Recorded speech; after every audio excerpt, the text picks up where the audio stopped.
만복온근 은퇴한 서예가이자 수묵화 대가였다. 젊은 시절 그의 작품은 화단에서 명성이 높았지만 그는 일찍이 속세의 명예를 등지고 이곳 한옥에 은둔하며 자신만의 예술 세계를 고집했다. 아내는 10수년 전 먼저 세상을 떠났고 두 아들은 일찌감치 해외로 유학을 떠나 그곳에 정착했다. 자식들의 소식은 간간히 들려왔지만 그마저도 뜸해진 지 오래였다. 넓은 한옥에는 오직 만복옹의 숨소리와 낡은 시계의 초침 소리만이 메아리 쳤다. 만복옹의 하루는 언제나 똑같았다. 해가 뜨면 일어나 정갈하게 차를 마시고 사랑채에 앉아 붓을 들었다. 때로는 오랜 고서들을 읽거나 마당의 작은 화단을 가꾸기도 했다. 그의 식사는 늘 단출했다. 작은 상에 홀로 앉아 밥을 먹는 시간은 세상에서 가장 긴 시간처럼 느껴졌다. 젓가락이 그릇에 부딪히는 소리, 밥알을 씹는 소리, 모든 소리가 고요함 속에서 너무나 또렷하게 들렸다. 그 소리는 마치 그의 고독을 더욱 날카롭게 찌르는 듯했다. 그는 냉장고에 남은 반찬을 접시에 덜어 먹으며 문득 오래전 아내와 자식들이 북적대던 밥상 풍경을 떠올렸다. 그립고 아련한 추억은 그의 눈가를 촉촉하게 만들었다. 만복옹의 집은 고풍스러운 한옥답게 곳곳에 그의 수집품들이 가득했다. 거실에는 고려 청자 화병과 조선시대 목가구들이 조화롭게 놓여 있었고 그의 서재에는 수백 년 된 고서화와 진귀한 서예 도구들이 즐비했다. 특히 거실 벽면에는 빛바랜 수묵화 한 점이 걸려 있었다. 이 그림은 다른 작품들처럼 화려하거나 대작은 아니었다. 그저 작은 여백에 고즈넉한 산수 풍경이 담겨 있었을 뿐이었다. 그러나 만복옹은 유독 이 그림에 애착을 가졌다. 그는 종종 이 그림 앞에 앉아 몇 시간이고 말없이 응시하곤 했다. 그의 눈빛은 깊이를 알 수 없는 바다처럼 아득했고 때로는 희미한 미소를 머금기도 했다.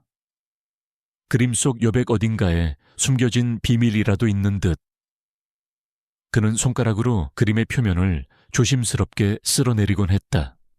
그에게 이 그림은 단순한 예술품이 아니었다. 그것은 그의 젊은 날의 열정, 그리고 그만이 아는 어떤 중요한 비밀을 담고 있는 듯했다. 그날 오후 만복옹은 여느 때처럼 마당의 화초들을 살피고 있었다. 봄의 기운이 완연했지만 그의 마음속에는 여전히 겨울의 찬 기운이 감돌았다. 그때였다. 마당 한쪽 구석에서 작은 움직임이 눈에 띄었다. 다친 길고양이 한 마리가 절뚝거리며 담벼락 아래에 웅크리고 있었다. 고양이의 뒷다리에서는 피가 흐르고 있었다. 만복옹은 순간 움찔했다. 그는 원래 깔끔하고 조용한 것을 좋아하는 성격이었기에 동물과 교감하는 일은 드물었다. 하지만 상처 입은 고양이의 모습에서 그는 자신의 고독한 그림자를 보았다. 만복옹은 망설임 없이 발걸음을 옮겼다. 그는 조심스럽게 고양이에게 다가갔다. 고양이는 경계심 가득한 눈으로 그를 노려봤다. 만복옹은 부엌으로가 냉장고에 남아있던 마지막 남은 생선 조각을 가져왔다. 어제 저녁 그가 먹다 남긴 아주 작은 생선 조각이었다. 그는 고양이 앞에 생선을 내려놓고는 다시 거리를 두었다. 고양이는 망설이는 듯하더니 이내 허겁지겁 생선을 먹기 시작했다. 먹이를 다 먹은 고양이는 만복옹을 올려다봤다. 그 눈빛은 더 이상 경계심이 아닌 희미한 감사함을 담고 있었다. 만복옹은 고양이에게 다가가 부드러운 천으로 고양이의 상처난 다리를 조심스럽게 감싸주었다. 고양이는 그의 손길에 순순히 몸을 맡겼다. 따뜻한 온기가 그의 손을 통해 고양이에게 전해지는 듯했다. 그 작은 손길이 그의 마음속 깊이 파고들었다. 그는 고양이를 쓰다듬으며 중얼거렸다. 에구, 불쌍한 것, 혼자 많이 아팠겠구나. 그의 목소리에는 연민과 함께 알 수 없는 외로움이 묻어났다. 이 작은 생명체와의 교감은 그에게 오랫동안 잊고 지냈던 따뜻함을 선사했다. 고양이는 그날 이후 종종 만보공의 한옥을 찾았다. 마당을 어슬렁거리거나 사랑채 문 앞에서 웅크리고 잠을 자곤 했다. 만복옹에게 고양이는 세상의 모든 소음으로부터 벗어나 자신과 교감할 수 있는 유일한 존재가 되었다. 그는 이제 고양이에게 복동이라는 이름까지 지어주었다. 복을 가져다주는 아이라는 뜻이었다. 밤이 깊어지고 고요한 한옥에는 낡은 벽시계의 째깍거리는 소리만이 또렷하게 들렸다. 만복옹은 잠 못 이루고 서재에 앉아 있었다. 그는 책상 위에 놓인 붓과 먹을 말 없이 응시했다. 그의 손끝은 여전히 시대를 초월한 예술의 혼을 담고 있었지만 그에게는 더 이상 그것을 나눌 사람이 없었다. 자식들에게 가끔 전화를 걸어보려 했지만 그들의 바쁜 삶에 자신이 짐이 될까 망설이다 결국 수화기를 내려놓곤 했다. 그는 자신의 재산이 많다는 것을 알았다. 오랜 세월 쌓아올린 명성과 예술품들, 그리고 조상대대로 물려받은 이 고택까지. 하지만 이 모든 부유함 속에서 그는 끝없는 공허함에 시달렸다. 그는 다시 거실로 나가 빛바랜 수묵화 앞에 섰다. 그림 속 산수 풍경은 고요했지만 만보공의 눈에는 그림 속에서 어떤 파동이 느껴지는 듯했다. 그는 그림의 한 부분을 손으로 쓸어내렸다. 그의 손끝에 닿는 종이의 질감은 다른 부분과 미묘하게 달랐다. 마치 이 그림이 단순한 그림이 아닌 어떤 중요한 비밀의 암호를 감추고 있는 듯한 느낌이었다. 그는 수십 년간 이 그림을 간직해왔지만 그 진정한 의미를 아는 이는 세상에 오직 자신뿐이라고 확신했다. 이 그림은 단순한 예술품이 아니라 그의 삶의 가장 중요한 부분과 연결된 열쇠와도 같았다. 만복옹은 자신이 그동안 너무나 외로웠음을 인정했다. 그의 삶은 겉으로는 평온해 보였지만 내면은 마치 비어있는 동굴처럼 쓸쓸했다. 그는 누군가 자신의 삶에 들어와 이 공허함을 채워주기를 무의식적으로 바라고 있었다. 그가 가진 부와 명성은 어쩌면 그에게는 오히려 독이 되었을지도 모른다. 많은 사람들이 그의 재산에만 관심을 가졌을 뿐 진정으로 그의 마음을 알아주는 이는 없었기 때문이었다. 그는 무언가에 이끌리듯 창밖을 바라봤다. 어둠이 짙게 깔린 한옥마을 골목길은 고요했다. 그는 알지 못했다. 그 고요함 속에서 자신에게 다가올 거대한 폭풍의 씨앗이 이미 싹을 틔우고 있다는 것을, 그리고 그 폭풍의 중심에는 그의 외로움을 파고들한 젊은 여인이 서 있었다. 그의 삶은 이제 더 이상 고요하지 않을 것이었다. 만복옹의 고요했던 일상은 복동이라는 이름의 길고양이 덕분에 아주 작은 균열이 생겼다. 그 작은 생명체는 그의 외로운 마음에 따스한 온기를 불어넣어 주었다. 하지만 그 평화는 오래가지 못했다. 오히려 그 온기는 그의 삶에 거대한 파란을 불러올 불씨가 되었다. 만복옹은 알지 못했다. 자신이 무의식적으로 갈망하던 누군가의 관심이 얼마나 위험한 결과를 초래할지. 그날 오후 만복옹은 마당에서 복동이와 앉아 따스한 햇볕을 쬐고 있었다. 복동이는 그의 무릎 위에서 골골송을 부르며 잠들어 있었다. 만복옹의 얼굴에는 희미한 미소가 떠올랐다. 그때였다. 대문 밖에서 맑고 고운 목소리가 들려왔다. 계세요. 여기 강만복 선생님 댁 맞으신가요? 만복옹은 고개를 들었다. 이런 외딴 한옥에 찾아오는 사람은 거의 없었기에 그는 의아했다. 대문을 열자 눈부시게 환한 미소를 지닌 젊은 여인이 서 있었다. 이다혜이었다. 그녀는 단정한 한복을 입고 있었고 손에는 보자기에 쌓인 작은 상자를 들고 있었다. 그녀의 나이는 20대 후반에서 30대 초반 정도로 보였다.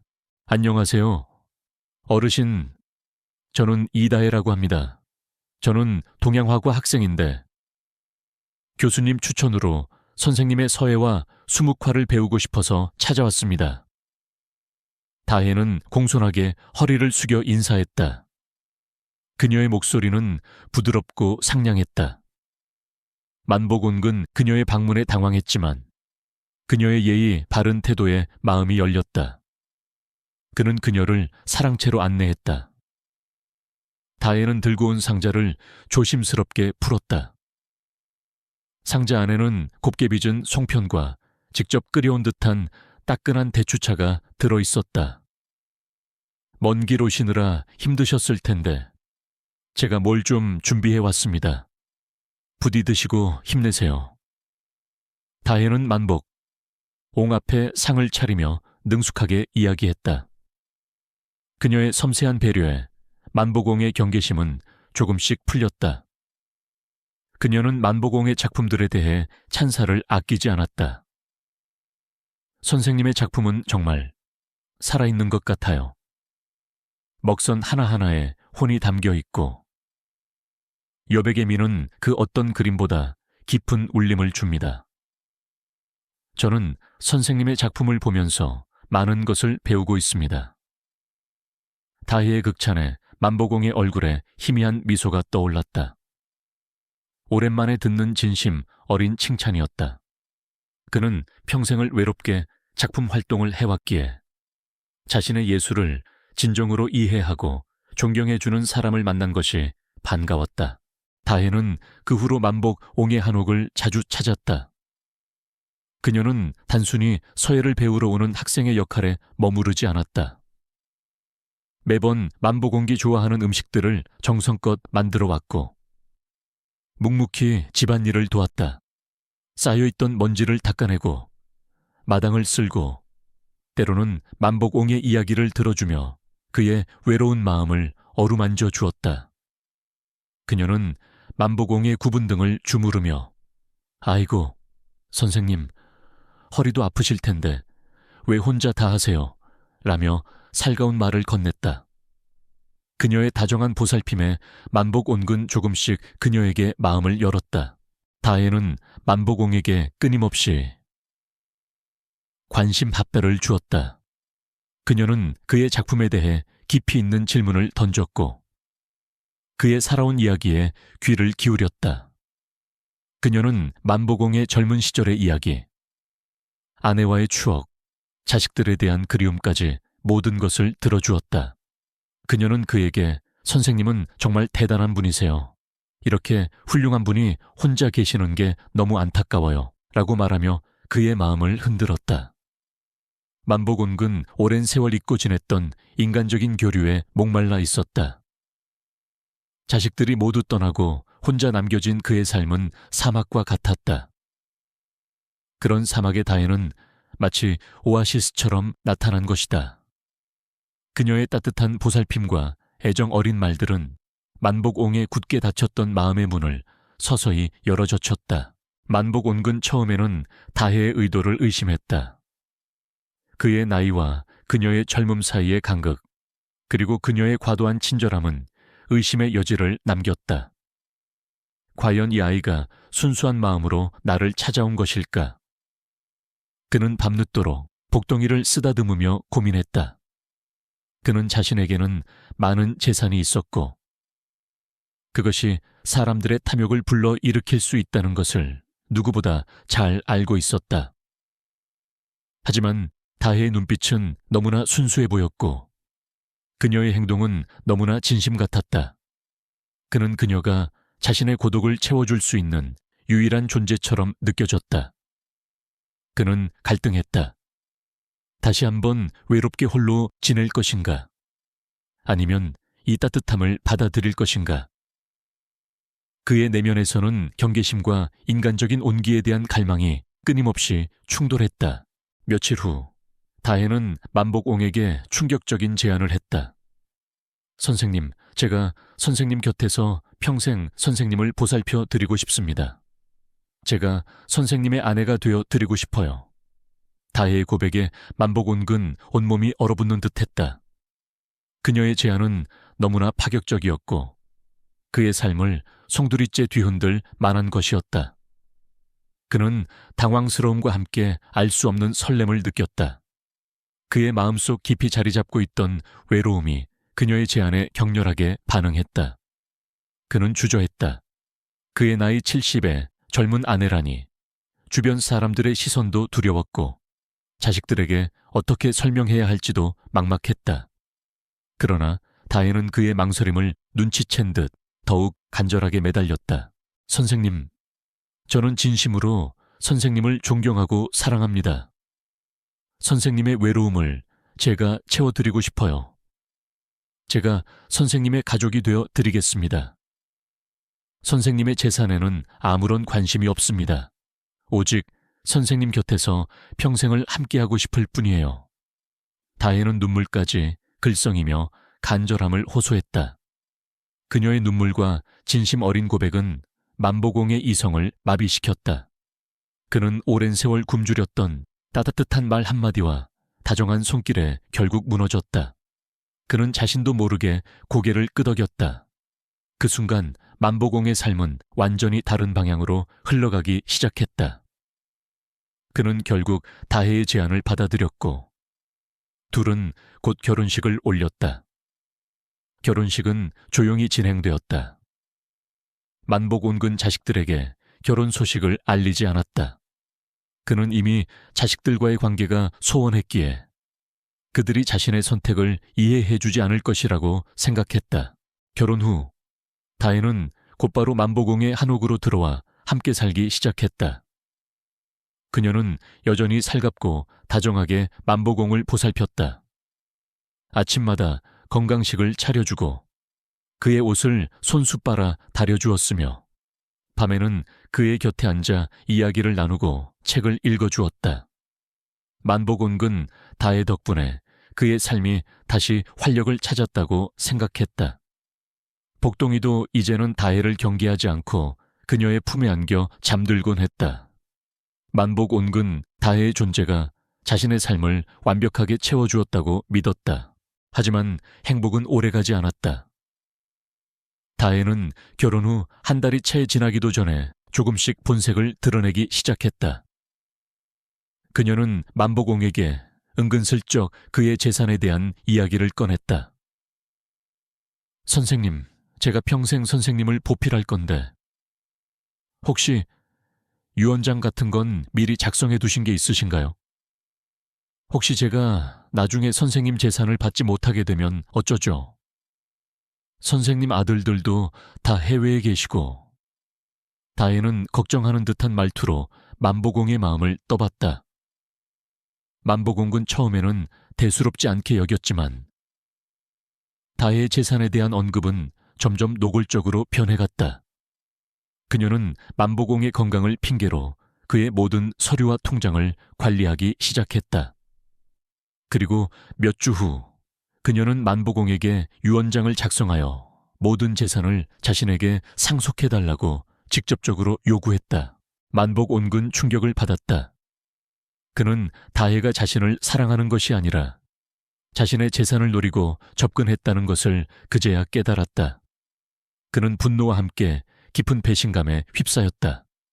그의 마음속에 다시금 차가운 바람이 불어왔다. 내가 또다시 속았구나. 그는 한때 희미하게나마 느꼈던 경계심이 옳았음을 뒤늦게 후회했다. 다혜야, 네가 어떻게 나한테 이럴 수가 있니? 너는 날 사랑한다고 하지 않았니? 만복온근 다혜에게 소리쳤다. 다혜의 얼굴에서 순수했던 미소는 온데간데 없었다. 그녀의 눈빛은 차갑게 변했고 그녀의 입꼬리는 비웃음처럼 올라갔다. 사랑이요 어르신, 세상에 나이 70 먹은 할아버지를 진심으로 사랑하는 젊은 여자가 어디 있겠어요. 저는 돈이 필요했을 뿐이에요. 어르신 재산이 탐났습니다. 그래서 접근한 거예요. 이제 아시겠어요. 다혜의 냉혹한 고백은 만복옹의 심장을 갈기갈기 찢어 놓았다. 그는 다혜의 잔인한 본색에 충격을 금치 못했다. 그러니 쓸데없는 고집 부리지 마시고 조용히 유언장에 도장 찍으세요. 어르신에게는 어차피 아무도 없잖아요. 자식들도 어르신한테 관심 없어서 몇 년째 얼굴도 안 비치는데. 제가 재산이라도 물려받아야 어르신 마지막까지 편하게 모실 수 있죠. 안 그런가요? 다혜의 말은 비수처럼 만복옹의 심장을 꿰뚫었다. 그녀는 그의 가장 큰 약점, 즉 자식들로부터의 소외와 외로움을 정확히 꿰뚫고 있었다. 만복온은 다혜의 잔인한 본색에 치를 떨었지만 동시에 그녀의 말이 사실이라는 것에 더욱 절망했다. 그는 고독했다. 그를 진심으로 걱정해 줄 사람은 아무도 없었다. 다혜는 만복옹의 모든 금융계좌를 자신의 명의로 바꾸고 그의 예금과 주식들을 관리하기 시작했다. 그녀는 만복옹의 건강을 핑계로 외부와의 연락을 철저히 차단했다. 만복옹은 자신의 한옥에 갇힌 채 젊은 아내에게 모든 것을 빼앗기는 신세가 되었다. 그는 자신의 재산뿐만 아니라 마지막 남은 존엄성까지 잃어버리는 듯했다. 이 모든 과정은 너무나 빠르게 진행되었다. 그는 자신이 갇힌 덫에서 벗어날 수 없음을 깨달았다. 그의 삶은 완전히 다혜의 소나귀에 넘어갔다. 문 밖의 세상은 여전히 고요하고 평화로웠지만 한옥 내부의 만복옹의 삶은 이미 폭풍우에 휩싸여 있었다. 그의 순진했던 마음은 잔인하게 짓밟혔고 그는 이제 재산을 빼앗긴 허수아비 신세가 되었다. 다혜가 그의 삶에 들어온 순간 모든 문은 닫혔다. 그는 고독과 배신감이라는 거대한 감옥에 갇힌 채 이 상황을 벗어날 방법을 찾을 수 없었다. 그의 눈빛에는 절망과 함께 알 수 없는 결의가 스치고 있었다. 그는 모든 것을 잃었지만 그녀가 알지 못하는 단 하나의 사실이 남아 있었다. 만복온근 다혜의 잔인한 본색에 치를 떨었다. 그가 평생 쌓아온 명성과 재산이 한순간에 물거품처럼 사라질 위기에 처했다. 다혜는 그의 모든 금융 거래를 통제하고 외부와의 연락을 철저히 차단했다. 만복온은 이제 자신의 한옥에 갇힌 채 젊은 아내에게 모든 것을 빼앗기는 허수아비 신세가 되었다. 그는 자신의 멍청함과 외로움이 초래한 결과에 절망했다. 하지만 그의 마음 한구석에는 아직 다혜가 알지 못하는 단 하나의 사실, 바로 거실 벽에 걸린 낡은 수묵화에 대한 비밀이 남아 있었다. 그것이 그의 마지막 희망이었다. 다혜는 만복옹의 모든 재산을 자신의 명의로 돌리는데 혈안이 되어 있었다. 그녀는 그의 통장을 확인하고 주식 계좌를 정리했으며 심지어 그의 손때 묻은 고서와 컬렉션까지 하나둘씩 처분하기 시작했다. 그녀는 만복옹에게 어르신, 이거 다 낡은 거라 팔아도 얼마 안 나와요. 그냥 제가 처분해서 생활비로 쓸게요라며 아무렇지 않게 말했다. 만복온근 속으로 피눈물을 흘렸지만 그녀의 감시 아래 아무것도 할 수 없었다. 그녀는 만복옹의 움직임을 감시했고 그의 모든 전화를 가로챘으며 심지어 그가 만나는 사람까지 통제했다. 그는 완벽하게 고립되었다. 그때였다. 닫혔던 한옥 대문이 예상치 못한 방문객에 의해 열렸다. 할아버지, 저 왔어요 맑고 활기찬 목소리가 마당에 울려 퍼졌다. 강은지, 강은지 였다. 만복옹의 하나뿐인 손녀딸이자 그의 아들 중 막내의 딸이었다. 은지는 촉망받는 젊은 변호사로 해외에서 일하다 잠시 한국으로 돌아온 참이었다. 그녀는 할아버지의 결혼 소식을 뒤늦게 듣고 놀라 한달음에 달려온 것이었다. 다혜의 얼굴에서 순간적으로 미소가 사라졌다. 그녀는 예상치 못한 은지의 등장에 당황한 기색이 역력했다. 만복옹의 얼굴에는 희미한 희망이 스쳐 지나갔지만 이내 다혜의 날카로운 시선에 다시 굳어버렸다. 어머, 은지씨 오셨네요. 할아버지가 편찮으셔서 좀 쉬고 계셨는데. 다혜는 애써 미소를 지으며 은지를 맞았다. 은지는 다혜의 어색한 미소와 할아버지의 초췌한 얼굴에서 뭔가 이상한 낌새를 느꼈다.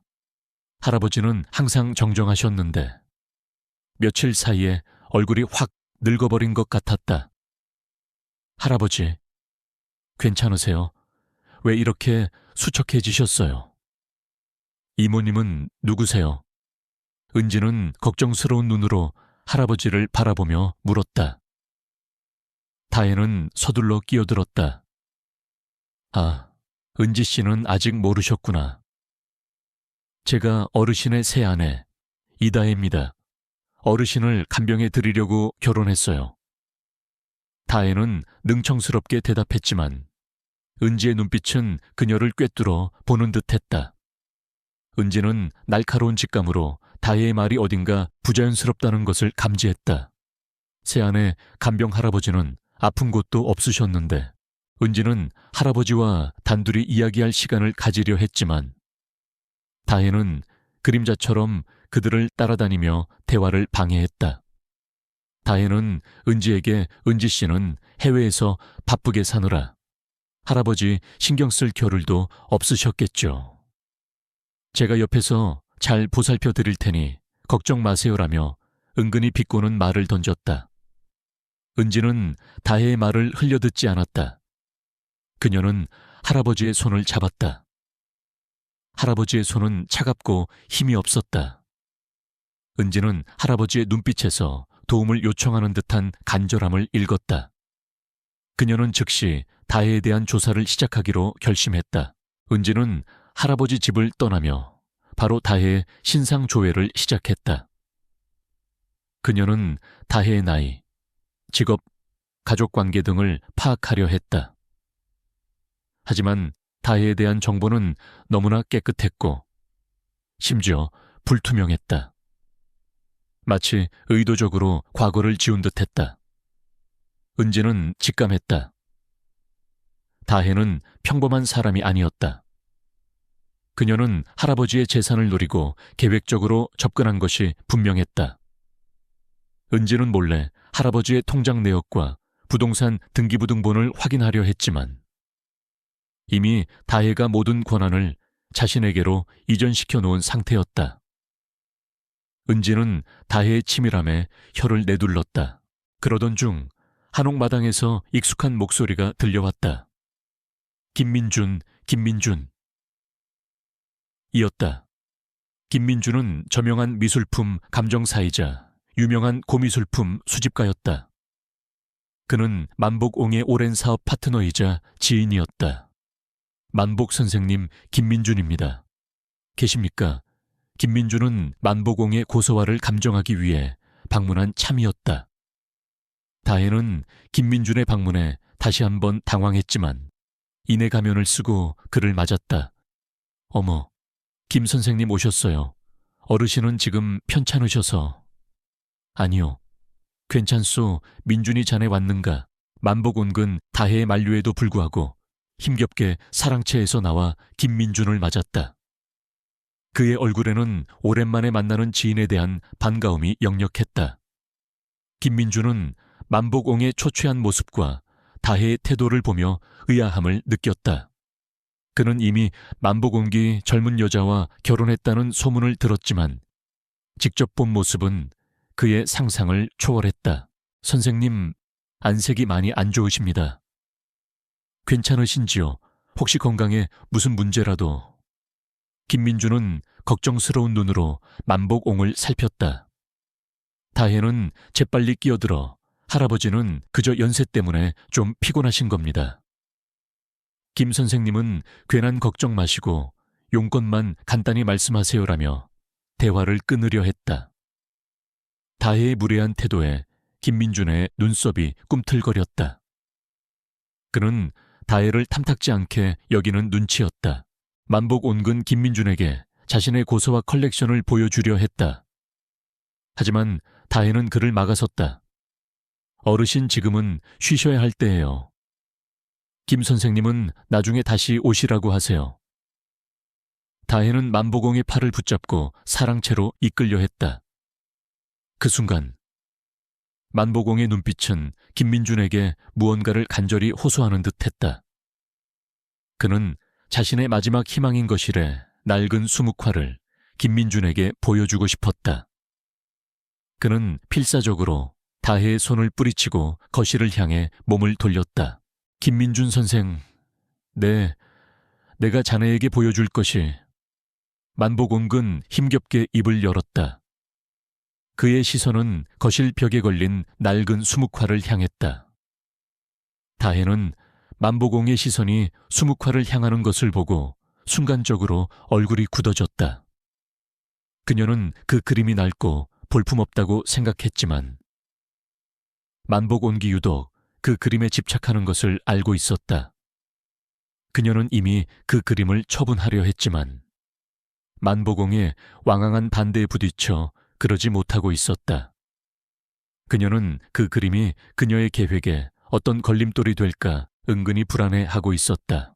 어르신, 지금은 쉬셔야 합니다. 김 선생님, 죄송하지만 다음에 다시 오시는 게 좋겠어요.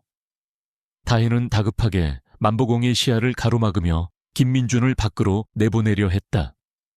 하지만 김민준은 만보공의 간절한 눈빛을 놓치지 않았다. 그는 직감적으로 만보공이 자신에게 무언가를 보여주려 한다는 것을 알아챘다. 그의 전문적인 안목으로 볼 때 만보공이 그토록 아끼는 그림이라면 분명 뭔가 특별한 것이 있을 터였다. 김민준은 다혜의 방해에도 불구하고 거실로 향했다. 다혜는 그의 앞을 막아섰지만 김민준은 그녀를 가볍게 밀쳐내고 거실 벽에 걸린 낡은 수묵화 앞에 섰다. 그는 그림을 자세히 살폈다. 그림은 겉보기에는 평범했지만 김민준의 눈에는 단순한 그림이 아니었다. 그는 그림의 필치와 먹색, 구도에서 대가의 손길을 느꼈다. 특히 그림의 한쪽 구석에 희미하게 숨겨진 듯한 작은 점이 그의 시선을 사로잡았다. 그것은 육안으로는 거의 보이지 않을 정도로 미세했지만 김민준의 예리한 눈에는 분명 특별한 표시처럼 보였다. 그 순간 만보공은 김민준의 어깨를 붙잡았다. 민준이 자네, 이 그림을 자세히 보게. 만보공의 목소리는 희미했지만 그 속에는 간절함과 함께 알 수 없는 결의가 담겨 있었다. 김민준은 만보공의 말에 고개를 끄덕이며 그림에 더욱 집중했다. 다혜는 초조한 얼굴로 그들을 지켜봤다. 그녀는 그 그림이 어떤 비밀을 담고 있는지 알지 못했다. 그저 만보공이 유독 아끼는 낡은 그림일 뿐이라고 생각했다. 김민준은 그림의 작은 점을 손가락으로 가리켰다. 선생님, 이 부분 말입니까? 만복온근 말없이 고개를 끄덕였다. 김민준은 자신의 전문가적인 지식을 동원하여 그림을 감정하기 시작했다. 그는 그림의 재질과 붓질, 그리고 먹의 특성을 면밀히 살폈다. 그리고 마침내 그는 경악할 만한 사실을 발견했다. 그림 속 작은 점은 단순히 먹이 번진 자국이 아니었다. 그것은 만보공 특유의 비밀스러운 서명이자 위조 방지 기술의 일부였다. 이 서명은 평범한 눈으로는 볼 수 없었고 특정 각도에서 특정 빛을 비춰야만 희미하게 드러나는 것이었다. 선생님, 이 그림은 보통 그림이 아닙니다. 이 서명은 선생님의 것이 분명합니다. 그리고 이 그림은 김민준은 충격에 휩싸여 말을 잇지 못했다. 그는 만보곤기 이렇게 치밀하고 대단한 비밀을 그림 속에 숨겨놓았을 것이라고는 상상조차 하지 못했다. 다혜는 김민준의 놀란 표정과 만복옹의 미소를 보며 불길한 예감에 휩싸였다. 그 그림은 내가 젊은 시절 처음으로 내 모든 혼을 담아 그린 그림이네. 그리고 나의 모든 것이 담겨 있지. 만보공의 목소리에는 깊은 의미가 담겨 있었다. 김민준은 이제 그림의 진정한 가치를 깨달았다. 그것은 단순한 예술품이 아니었다. 그것은 만복옹의 모든 재산과 명예를 증명할 수 있는 결정적인 증거이자 다혜의 모든 계획을 물거품으로 만들 수 있는 치명적인 카드였다. 그는 다혜가 만복옹의 그림을 무가치하게 여겼던 것이 얼마나 큰 실수였는지 깨달았다. 그녀는 눈앞에 놓인 가장 중요한 단서를 알아보지 못했던 것이다. 김민주는 만복옹을 보며 깊이 고개를 숙였다. 그는 자신이 그동안 만복옹을 겉모습만 보고 판단했던 것을 후회했다. 그는 만복옹의 지혜와 통찰력에 감탄했다. 그리고 동시에 그는 다혜의 탐욕과 비열함에 분노했다. 선생님, 제가 반드시 선생님을 돕겠습니다. 김민준의 목소리에는 강한 결의가 담겨 있었다. 그는 이제 만복옹의 조력자가 되기로 결심한 것이다. 다혜는 이 모든 상황을 믿을 수 없다는 듯이 바라봤다. 그녀는 그저 낡은 그림이라고 생각했던 것이 자신의 모든 계획을 망칠 수 있는 치명적인 증거가 될 줄은 꿈에도 몰랐다. 그녀는 만복옹의 눈빛에서 승리감과 함께 자신을 향한 조롱을 읽었다. 그녀의 마음속에는 분노와 함께 알 수 없는 불안감이 싹트기 시작했다. 그녀는 이제 더 이상 만복옹을 단순한 늙은이로 볼 수 없었다. 그의 뒤에 숨겨진 지혜와 예측 불가능한 방역에 그녀는 위기감을 느꼈다. 이 상황은 그녀가 예상했던 것보다 훨씬 복잡하게 흘러가고 있었다. 김민준의 등장과 낡은 수묵화에 숨겨진 비밀이 드러나면서 이다혜의 철옹성 같던 계획에 균열이 가기 시작했다. 그녀는 그저 가치 없는 낡은 그림이라고 치부했던 만복옹의 수묵화가 자신에게 치명적인 비수가 될 줄은 꿈에도 몰랐다. 그녀의 얼굴에는 당황스러움과 함께 강렬한 분노가 스쳐 지나갔다. 만복옹은 김민준의 확신에 찬 눈빛을 보며 희미한 미소를 지었다. 이제 방역의 서막이 오른 것이다. 그러나 다혜는 쉽게 물러서지 않았다. 그녀는 김민준이 돌아가자마자 만복옹을 더욱 강하게 압박했다. 어르신, 그까진 낡은 그림 하나로 뭘 하시겠다는 거예요. 김 선생님은 그저 어르신을 추켜 세워주는 것뿐이에요. 이제 모든 재산은 제 명의로 되어 있고 어르신은 아무것도 할 수 없어요. 다혜의 목소리는 싸늘했고 그녀의 눈빛은 만복옹을 꿰뚫어 보는 듯했다. 그녀는 만복옹이 숨겨둔 비밀에 대해 알지 못했지만 그 그림이 어떤 의미가 있다는 것은 직감했다. 그녀는 만복옹의 손에서 그 그림을 빼앗으려 했다. 이 그림은 내 것이다. 아무도 손댈 수 없다. 만복옹은 침대 머리맡에 놓인 낡은 그림을 필사적으로 끌어안았다. 그의 목소리는 떨렸지만 그 속에는 오랜 세월 잊고 지냈던 강한 의지가 담겨 있었다. 다혜는 만복옹의 완강한 태도에 더욱 분노했다. 그녀는 며칠 밤낮으로 만복옹을 괴롭혔다. 식사를 제대로 주지 않거나 잠을 못 자게 하거나 심지어 그의 손때 묻은 서예 도구들을 부수는 등 심리적 압박을 가했다. 그녀는 만복옹을 완전히 무너뜨려 자포자기하게 만들려 했다. 한편 강은지 변호사는 다혜의 뒤를 파고들기 시작했다.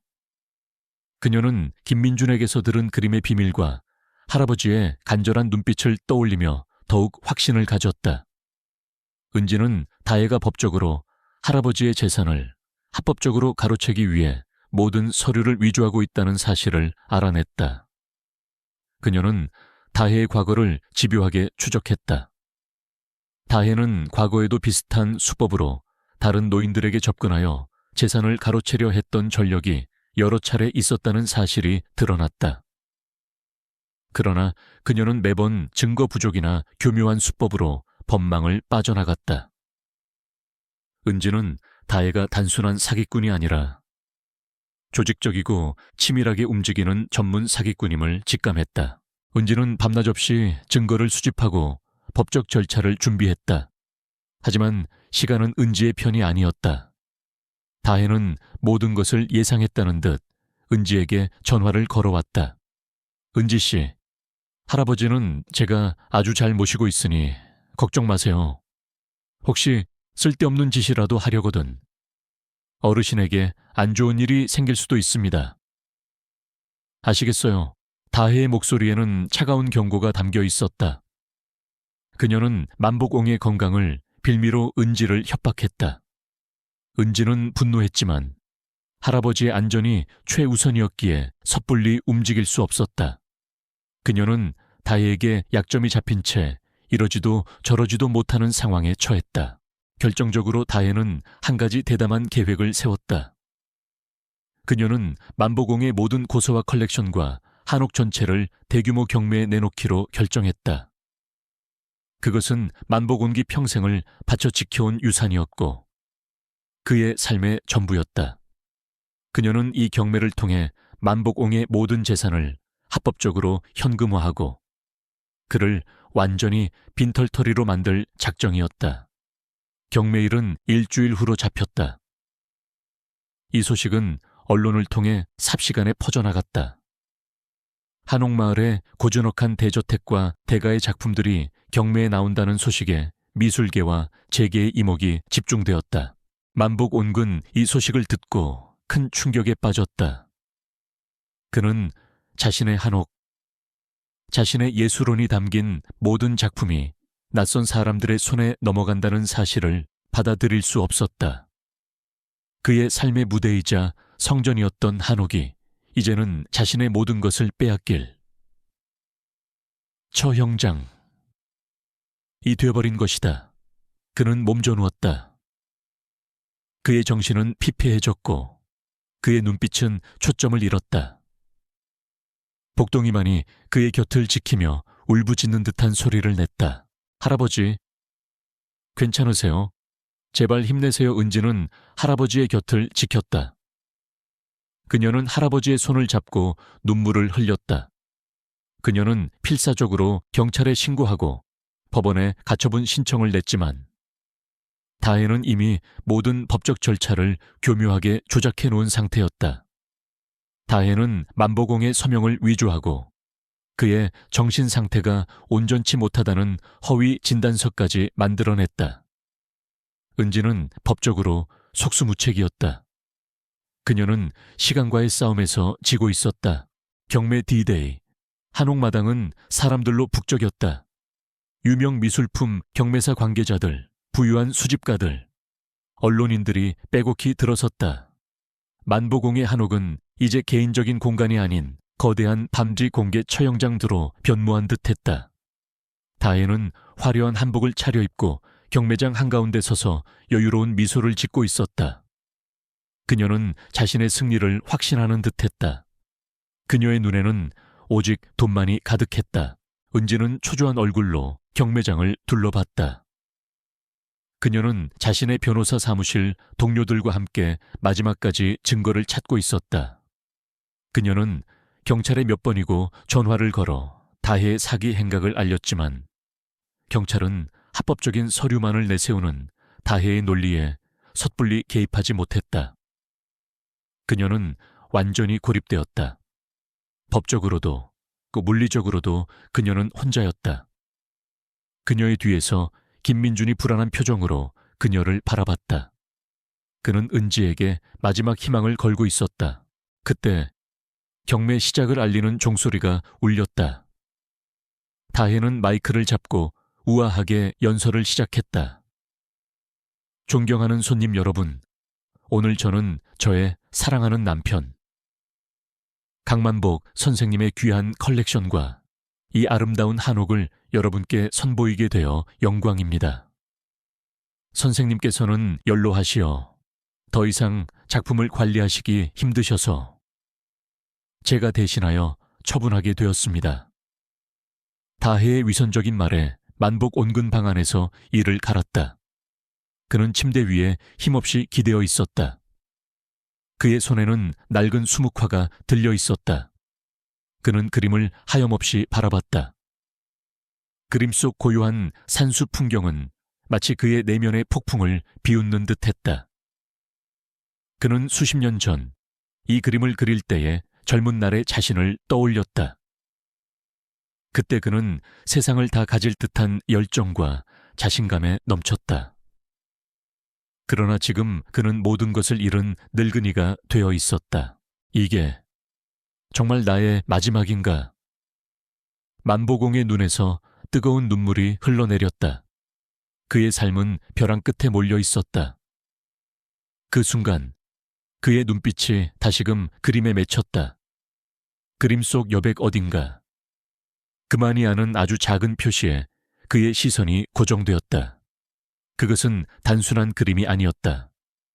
그것은 그의 마지막 자존심이자 그가 젊은 시절에 자신에게 남긴 지혜의 증표였다. 그는 그림을 통해 자신이 겪은 모든 고통과 좌절을 이겨낼 수 있음을 깨달았다. 그의 손끝이 떨렸다. 그는 숨을 고르며 그림을 다시 한번 품에 안았다. 밖에서는 경매가 시작되었다.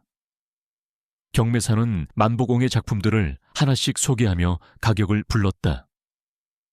사람들이 경쟁하듯 손을 들고 가격을 제시했다. 다혜의 얼굴에는 만족스러운 미소가 번졌다. 그녀는 자신의 승리가 확정되는 것을 눈앞에서 보고 있었다. 은지는 절망적인 표정으로 경매 과정을 지켜봤다. 모든 것이 끝났다고 생각했다. 그때 그녀의 눈에 문득 방 안에서 희미하게 빛나는 할아버지의 모습이 보였다. 할아버지는 낡은 수묵화를 품에 안고 있었다. 그녀는 김민준에게 다가가 마지막으로 물었다. 선생님, 정말 방법이 없을까요, 저 그림이? 정말 그렇게 중요한 증거인가요? 김민준은 고개를 끄덕였다. 네, 분명히 그렇습니다. 하지만 그 증거를 밝힐 수 있는 사람은 오직 만복 선생님뿐입니다.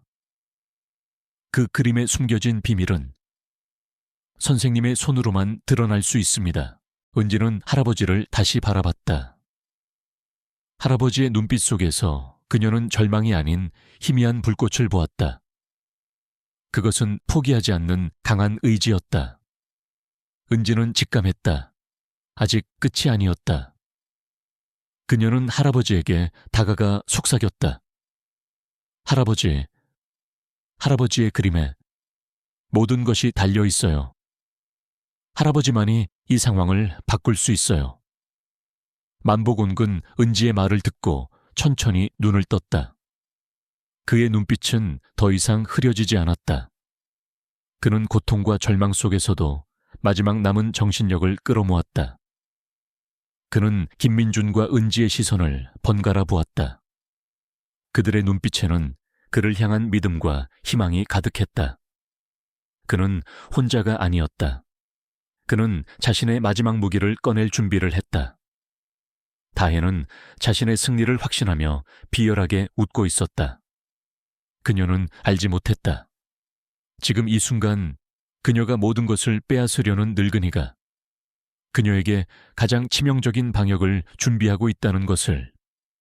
이 경매장은 그녀의 승리 무대가 아닌 그녀의 몰락을 알리는 최후의 심판장이 될 것이었다. 경매장의 분위기는 뜨겁게 달아올랐다. 이다혜는 자신의 계획이 완벽하게 성공하고 있음에 도취되어 우아한 미소를 잃지 않았다. 그녀의 눈빛은 탐욕으로 번들거렸고 손에 쥔 망치 소리는 그녀의 승리를 알리는 축포처럼 들렸다. 강만복 온근 방 안에서 이 모든 것을 힘없이 지켜보고 있었다. 그의 손에 들린 낡은 수묵화만이 그의 마지막 희망이자 무기였다. 강은지는 그의 옆에서 초조하게 기다렸다. 시간은 속절없이 흘렀고 경매는 종반을 향해 치닫고 있었다. 이제 남은 것은 만보공의 오랜 예술혼이 담긴 작품들과 바로 그 낡은 수묵화였다. 다음은 강만복 선생님의 초기 작품인 산수와 한 점입니다. 작가님의 젊은 시절 기계가 고스란히 담긴 수작이지요. 시작가 5천만 원 경매사의 우렁찬 목소리가 울려 퍼졌다. 다혜는 비웃음 섞인 표정으로 그림을 바라봤다. 그녀에게 그 그림은 그저 돈으로 바뀔 물건일 뿐이었다. 사람들은 그림의 가치를 알지 못한 채 가격을 불렀고 경매가는 서서히 올라갔다. 바로 그때였다. 만보공은 은지의 부축을 받으며 천천히 경매장 한가운데로 걸어 나왔다. 그의 등은 굽었고 발걸음은 불안정했지만 그의 눈빛은 굳건했다. 경매장에 있던 모든 시선이 그에게로 향했다. 다혜는 만보공의 갑작스러운 등장에 얼굴이 하얗게 질렸다. 그녀는 그가 이런 상황에서 나올 것이라고는 상상도 하지 못했다. 할아버지, 왜 나오셨어요? 괜찮으세요? 은지는 할아버지를 부축하며 걱정스러운 목소리로 속삭였다. 만복온근 은지의 손을 잡고 고개를 끄덕였다. 그는 경매장을 가득 메운 사람들을 천천히 둘러봤다. 그의 눈빛은 과거의 명성과 존경을 되찾으려는 예술가의 눈빛이었다. 잠시만 멈춰주시오. 만보공의 목소리는 작았지만 그의 권위는 경매장의 소란스러움을 잠재웠다. 경매사는 당황한 듯 망치를 든 채 그를 바라봤다. 다혜는 얼굴이 불그락푸르락 변하며 만복옹에게 다가갔다. 어르신, 지금 여기서 뭘 하시는 거예요? 얼른 들어가세요. 다혜는 만보공의 팔을 잡아끌며 그를 방해하려 했다. 하지만 만보공은 그녀의 손길을 뿌리치고 단호하게 말했다. 이 그림은 내가 직접 감정해야겠다. 만보공은 자신의 손에 들린 낡은 수묵화를 들어 올렸다. 그의 말에 경매장은 술렁이기 시작했다. 사람들은 의아한 표정으로 만보공과 그림을 번갈아 봤다. 겉보기에는 평범해 보이는 그 그림에 왜 그가 저토록 집착하는지 이해할 수 없었다. 그때 김민준이 사람들 사이를 헤치고 앞으로 나섰다. 여러분, 잠시 주목해 주십시오. 강만복 선생님의 말씀에는 깊은 뜻이 있습니다. 김민준은 경매장의 조명을 조절해달라고 요청했다. 그리고 그는 경매색에 만복옹의 수묵화를 받아들었다. 다혜는 김민준의 행동에 더욱 초조해졌다. 그녀는 김민준이 뭔가 알고 있다는 것을 직감했다. 김민준은 그림을 조심스럽게 들고 만복옹에게 다가갔다. 만복옹은 떨리는 손으로 그림을 받아들었다. 그는 그림의 표면을 조심스럽게 쓸어내렸다. 그의 손끝이 그림의 특정 부분을 스쳐 지나갈 때마다 그의 눈빛은 더욱 깊어졌다. 그는 손에 들린 작은 돋보기를 들어 그림의 한 구석을 자세히 들여다봤다. 모든 시선이 그에게로 향했다. 숨죽인 침묵만이 경매장을 감쌌다. 만복온근 돋보기로 그림의 한 부분을 응시했다. 그곳에는 육안으로는 거의 보이지 않는 아주 미세한 점이 찍혀 있었다. 그는 돋보기를 내려놓고 옆에 서 있던 은지에게 손짓했다.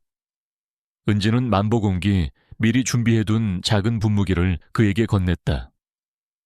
분무기 안에는 투명한 액체가 담겨 있었다. 다혜는 만보공의 행동에 의아해했다. 만복옹근 떨리는 손으로 그림의 작은 점에 분무기를 뿌렸다.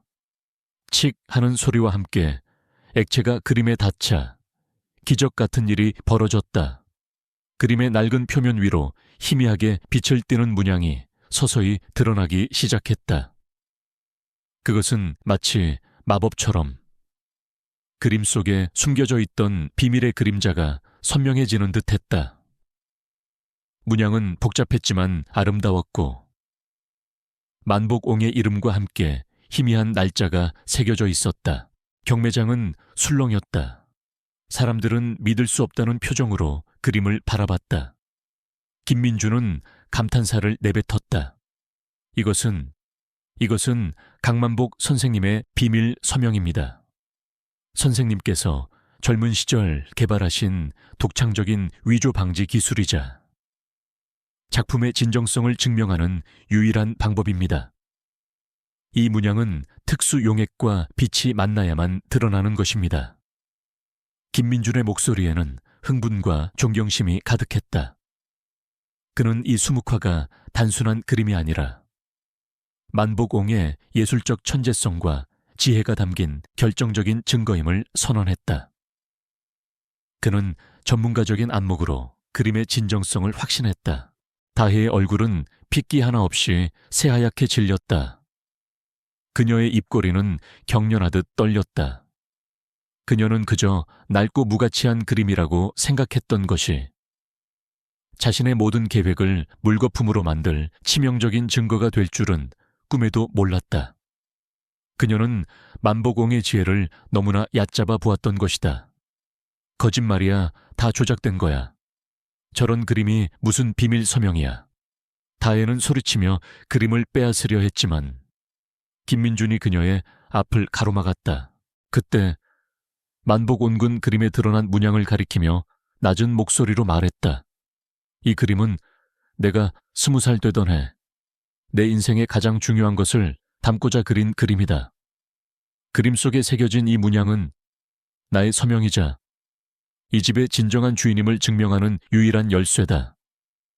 이 집의 등기부 등본이 위조되었다는 것을 이 그림이 증명할 것이다. 만복옹의 충격적인 발언에 경매장은 아수라장이 되었다. 사람들은 술렁이며 서로에게 속삭였다. 그의 말이 사실이라면 다혜는 단순히 돈을 노린 사기꾼이 아니라 문서 위조까지 저지른 중범죄자라는 의미였다. 은지는 미리 준비해둔 서류를 꺼내 들었다. 그녀는 다혜가 위조한 등기부 등본과 만복옹의 진짜 등기부 등본 4본을 대조했다. 그리고 그녀는 그 증거들을 경매장에 모인 언론인들에게 보여주었다. 언론인들은 즉시 카메라 플래시를 터뜨리며 그 장면을 담았다. 여러분, 이 모든 것은 저 이다혜가 사전에 치밀하게 계획한 사기극입니다. 할아버지의 정신이 온전치 않다는 허위 진단서를 발급받고 불법적으로 등기부 등본을 위조하여 할아버지의 재산을 강탈하려 했습니다. 하지만 이 그림에 숨겨진 비밀 서명이 이 모든 진실을 밝혀줄 것입니다. 은지의 목소리는 강하고 명료했다. 그녀는 그동안 억눌렸던 분노를 토해내듯 다혜의 모든 죄를 폭로했다. 김민준은 만복옹의 그림을 받아들고 경매장에 모인 전문가들에게 보여주었다. 전문가들은 그림의 비밀 서명을 확인하고 경악을 금치 못했다. 만복옹의 위조 방지 기술은 상상 이상으로 치밀하고 독창적이었다. 그들은 만복옹의 천재성에 다시 한번 감탄했다. 다혜는 이제 더 이상 도망칠 곳이 없었다. 그녀는 자신의 모든 계획이 한순간에 무너져 내리는 것을 지켜봐야 했다. 그녀의 얼굴은 절망과 공포로 일그러졌다. 그녀는 만복옹에게 달려들어 그림을 찢어버리려 했지만 은지가 그녀를 막아섰다. 그때 띠용띠용 하는 요란한 사이렌 소리가 들려왔다. 경찰들이 경매장 안으로 들이닥쳤다. 은지가 미리 연락을 취해놓은 것이었다. 경찰은 모든 증거가 명백해지자 즉시 다혜를 체포했다. 다혜는 격렬하게 저항했지만 경찰들은 그녀에게 수갑을 채웠다. 그녀는 끌려나가면서도 만복옹을 향해 증오심 가득한 눈빛으로 소리쳤다. 강만복, 이 늙은이 너 때문에 내가 망했어. 여기서 끝이 아니야. 다혜의 발악은 공허한 메아리가 되어 경매장에 울려 퍼졌다. 그녀의 탐욕과 악행은 그렇게 만천에 드러났다. 만복온근 지친 몸으로 주저앉았다. 은지가 그의 어깨를 감쌌다. 그의 얼굴에는 안도감과 함께 깊은 회한이 스쳐 지나갔다. 그는 모든 것을 잃을 뻔했지만 자신의 지혜와 숨겨둔 마지막 비장의 카드로 모든 것을 되찾았다. 경매장에 모인 사람들은 만복옹에게 뜨거운 박수갈채를 보냈다. 그들은 그의 지혜와 용기에 감탄했고 그의 억울함이 풀린 것에 기뻐했다. 그의 눈빛에는 이제 더 이상 절망이나 고통이 없었다. 대신 오랜 세월 묵혀두었던 한이 풀린 듯한 깊은 평화와 자부심이 감돌았다. 그는 마침내 자신을 증명했고 자신의 명예를 되찾았다. 그리고 그 모든 것은 그가 품에 안고 있던 낡은 수묵화 덕분이었다. 이다혜의 사기 행각이 만천에 드러나고 그녀가 체포되면서 한옥마을은 물론 온 나라는 충격에 휩싸였다. 강만복, 옹의 지혜로운 방역과 강은지, 변호사의 활약은 언론에 대서특필되었고 만복 온근 졸지에 재산을 노린 젊은 아내에게 모든 것을 빼앗길 뻔했지만 결국 자신의 지혜로 모든 것을 되찾은 현자의 아이콘으로 떠올랐다. 이다혜는 사기, 문서 위조, 그리고 사기 미수 등 여러 혐의로 기소되었다. 재판 과정에서 그녀의 과거 범죄 행적들이 낱낱이 드러났고 그녀는 법정에서 자신의 죄를 인정할 수밖에 없었다. 법원은 그녀에게 중형을 선고하여 그녀의 탐욕스러운 계획에 합당한 대가를 치르게 했다. 만복옹의 모든 재산, 즉 고택 한옥과 귀중한 예술품 컬렉션은 온전히 그의 품으로 돌아왔다.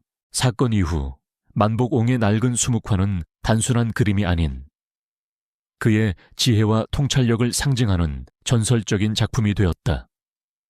미술계는 그의 독창적인 위조 방지 기술에 감탄했고 그의 작품 가치는 전례 없이 치솟았다.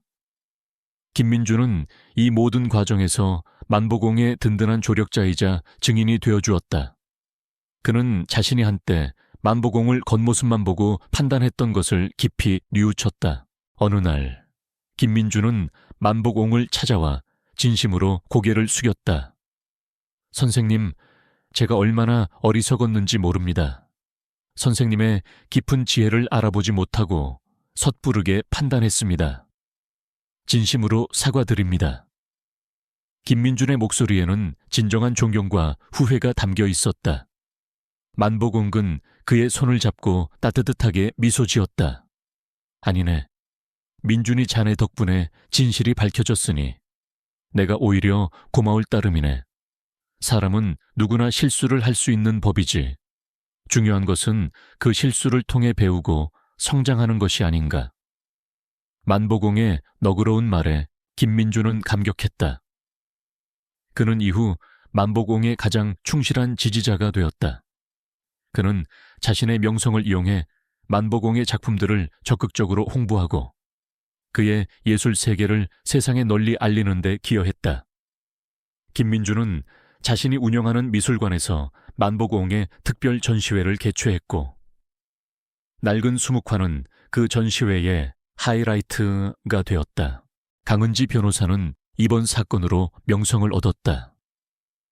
그녀의 뛰어난 능력과 할아버지를 향한 지극한 효심은 많은 사람들에게 감동을 주었다.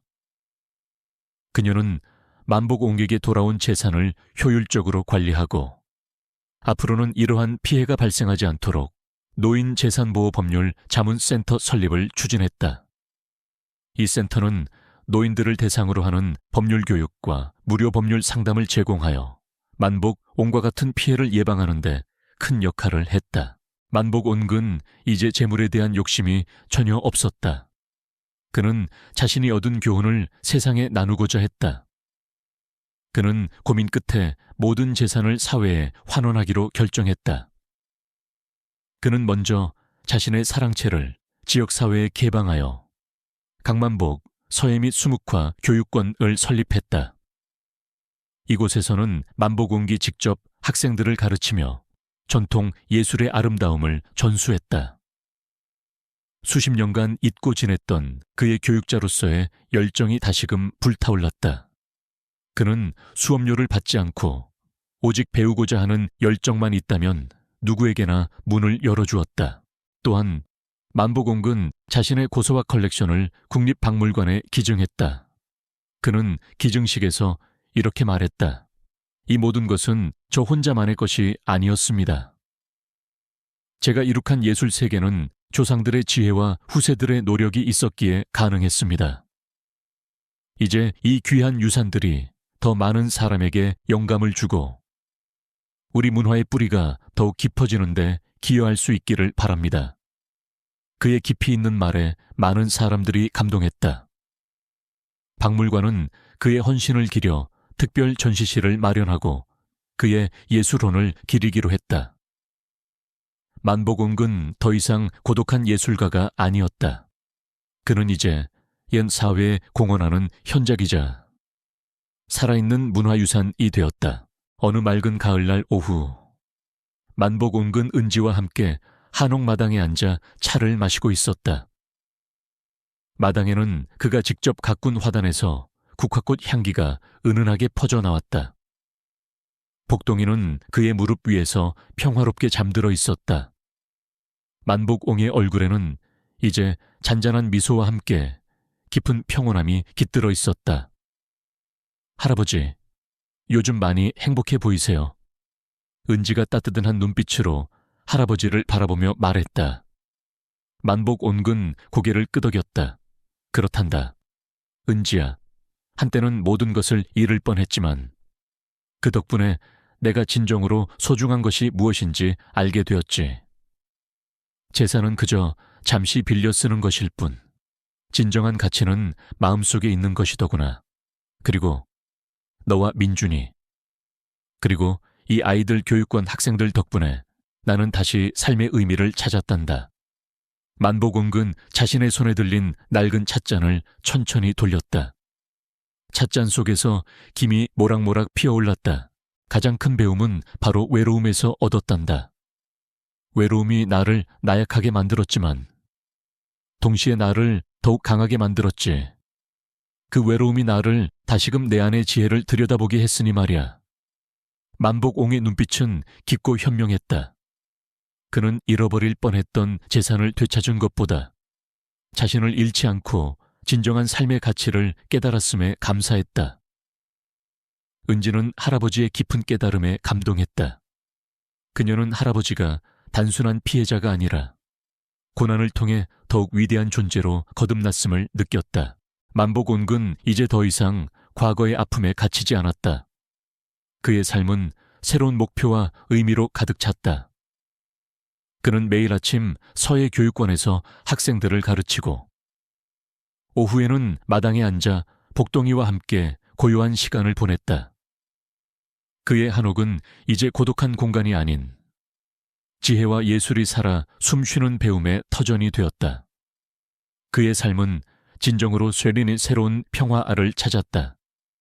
그는 자신이 지켜낸 것이 단순히 물질적인 재산이 아니라 그의 삶의 가치와 정신이었음을 깨달았다.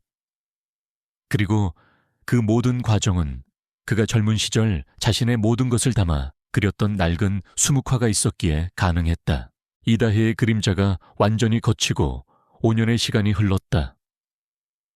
강만복옹의 삶은 마치 얼어붙었던 땅에 새싹이 돋아나는 것처럼 찬란한 두 번째 봄 팝들 맞이했다. 그는 더 이상 외로운 은둔자가 아니었다. 그는 지혜와 인자함으로 빛나는 살아있는 전설이 되었다. 그의 한옥은 고독한 공간이 아닌 배움과 나눔의 터전으로 완전히 탈바꿈했다. 만복옹이 설립한 강만복 서예 및 수묵화 교육권. 은 명성을 얻어 전국 각지에서 학생들이 찾아오는 명소가 되었다. 그는 아흔을 바라보는 나이에도 불구하고 매일 아침 붓을 들고 학생들을 가르쳤다. 그의 먹선 하나하나에는 세월의 깊이와 삶의 지혜가 고스란히 담겨 있었다. 학생들은 그의 가르침뿐만 아니라 그의 삶 자체에서 깊은 영감을 얻었다. 교육권은 전통 예술을 사랑하는 이들에게는 없어서는 안 될 보금자리가 되었고 만복옹은 그들에게 단순한 스승을 넘어선 인생의 멘토가 되었다. 만복옹의 고서화 컬렉션은 국립박물관의 특별 전시실에 영구히 전시되었다. 특히 그를 위기에서 구했던 낡은 수묵화는 이제 박물관의 가장 중요한 소장품 중 하나로 자리매김했다. 그 그림 앞에는 만복옹의 삶과 지혜에 대한 설명이 상세히 기록되어 있었다.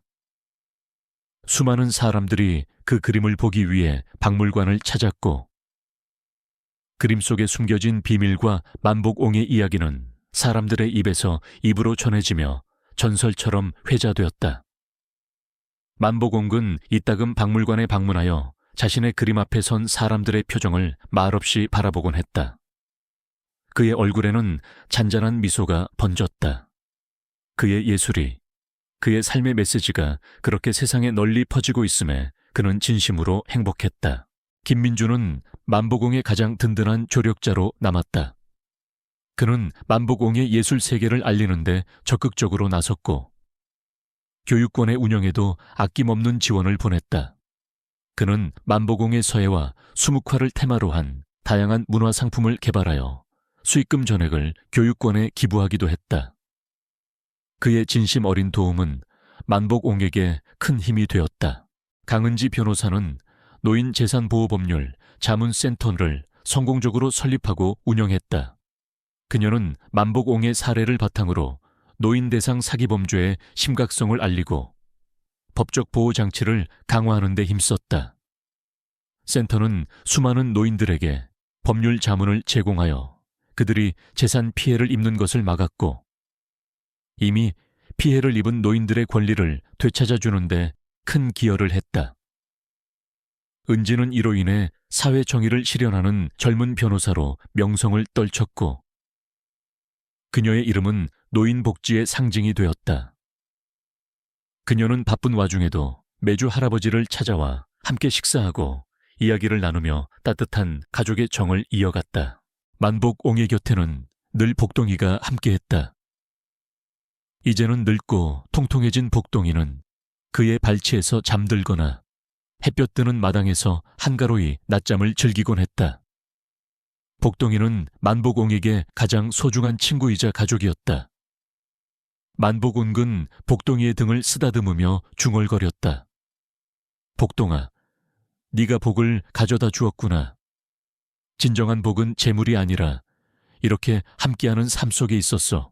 어느 맑은 봄날, 만복옹의 한옥마당에서는 조촐한 기념식이 열렸다. 바로 강만복 기념 도서관 개관식이었다.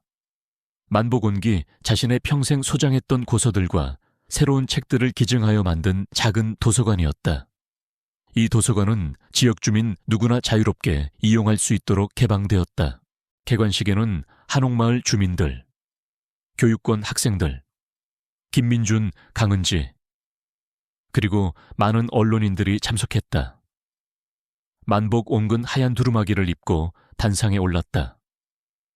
그의 얼굴에는 깊은 주름이 새겨져 있었지만 눈빛은 그 어느 때보다도 맑고 빛났다. 여러분, 제가 이 나이가 되어서야 비로소 진정한 삶의 의미를 깨닫게 되었습니다. 재물은 잠시 스쳐가는 것이지만 지혜와 사랑, 그리고 나눔의 가치는 영원히 남는다는 것을 말입니다. 저는 이 도서관을 통해 제가 배우고 깨달은 모든 것을 여러분과 나누고 싶습니다. 이 작은 도서관이 우리 모두에게 지식의 샘이자 마음의 안식처가 되기를 진심으로 바랍니다.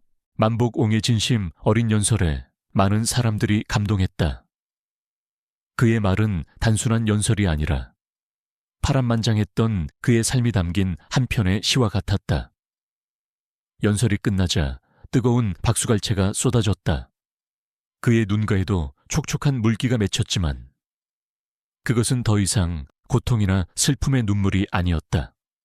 그것은 삶의 깨달음과 감사의 눈물이었다. 그날 저녁 만복옹은 오랜만에 사랑채에 홀로 앉아 붓을 들었다. 그의 붓끝은 힘이 있었고 먹선은 거침이 없었다. 그는 화면 가득 피어나는 매화를 그렸다. 매화는 고난 속에서도 굳건히 피어나는 희망의 상징이었다. 그의 그림은 이제 쓸쓸함 대신 생명력과 따뜻한 희망으로 가득 차 있었다. 그는 문득 자신의 손에 들린 붓과 먹을 내려다봤다. 한때 이것들은 그의 고독한 예술 세계를 지탱하는 도구였지만 이제는 세상을 향해 자신의 지혜와 사랑을 나누는 소통의 매개체가 되었다. 그의 옆에는 복동이가 평화롭게 잠들어 있었고 창문 너머로는 도서관의 희미한 불빛이 새어나왔다. 그 불빛은 마치 그의 삶이 이제껏 경험해보지 못한 밝은 미래를 비춰주는 듯했다. 만복 온근 붓을 내려놓고 창밖을 바라봤다. 밤하늘에는 수많은 별들이 반짝였다. 그의 삶은 한때 어두운 밤하늘처럼 막막했지만 이제는 그 어느 때보다도 환하게 빛나고 있었다. 그는 재산을 노린 젊은 아내에게 모든 것을 빼앗길 뻔했지만 그 위기를 통해 진정한 자신을 찾고 삶의 의미를 깨달았다. 그의 이야기는 한 노인의 파란만장한 삶을 넘어 인간의 지혜와 회복력, 그리고 나눔의 가치를 일깨워주는 영원한 교훈이 되었다. 그의 삶은 진정으로 두 번째 봄일밭을 맞이했으며 그 봄은 영원히 지속될 것이었다. 이 이야기가 재미있으셨다면 구독과 좋아요, 알림 설정 부탁드립니다. 여러분의 관심과 사랑은 저희에게 큰 힘이 됩니다. 다음번에도 더욱 감동적인 이야기로 찾아뵙겠습니다.